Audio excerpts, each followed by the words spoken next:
Imagine this. You build a beautiful home, raise a family, and create a successful business only to see it all vanish in a single night. This is the untold story of Black Wall Street, one of the most powerful and tragic chapters in American history. It's the year 1921.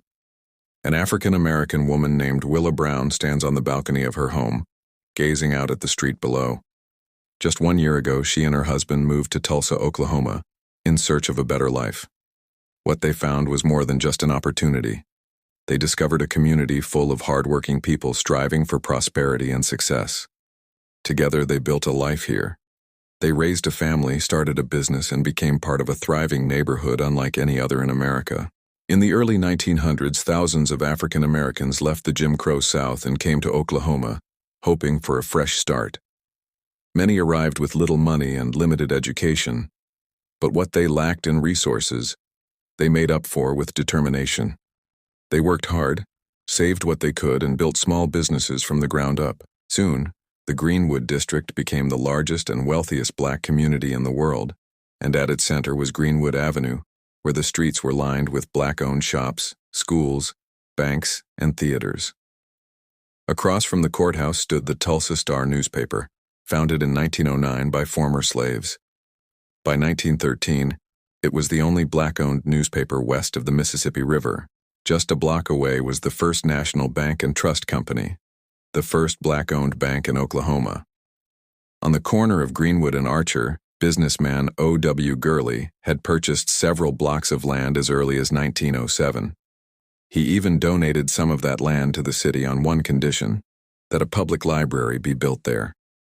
In 1915, that promise was fulfilled with the opening of the first public library north of the Arkansas River. Nearby lived J.D. Cleveland, who owned Tulsa's most successful car dealership. His lot also handled oil changes and tire sales. Further down was the home of A.J. Smitherman, a respected leader and publisher who owned several buildings in the district and helped shape its political voice. Across the street stood the YMCA, funded by well-known figures like Booker T. Washington and W.E.B. Du Bois. Right next door was a hospital, mostly serving Black patients but staffed by white doctors and nurses. Around the corner was the Dreamland Theater, a local favorite for silent movies and live performances. This wasn't just a neighborhood, it was a city within a city. A symbol of Black success, dignity, and resilience. But as Greenwood thrived, resentment outside its borders grew. White citizens in Tulsa began to feel uneasy, even threatened, by the growing power and prosperity of the Black community. Rumors began to swirl that Greenwood residents were making and selling alcohol illegally, despite Tulsa being a dry county, that Black men were armed, that the Black press was stirring unrest by exposing corruption within the police department. The tension was rising. And on the night of May 31st, 1921, everything changed. That evening, a white man walked into the Drexel building and asked to speak to J.D. Cleveland, who had recently made a successful real estate deal. When Cleveland refused to come out, the man reacted violently, leaving him seriously injured. He then crossed the street and did the same to A.J. Smitherman. Both men survived, but their attackers weren't finished. Later that night, a mob of over 1,500 armed white men descended upon the Greenwood District. They moved from house to house, block to block, looting, burning, and destroying everything in their path. By morning, 36 city blocks had been reduced to ash. More than 10,000 Black residents were left homeless. Officially, the death toll was estimated between 25 and 30 people, but many believe the true number was much higher. In the aftermath, many families fled Tulsa, too afraid to return.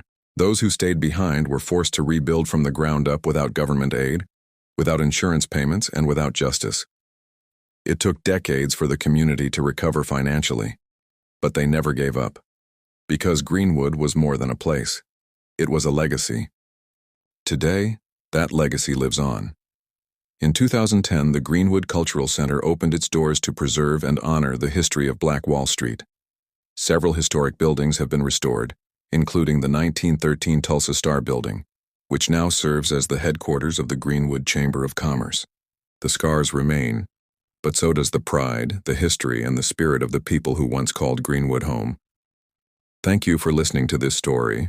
If it moved you, if it taught you something new or reminded you of the power of resilience, don't forget to share it.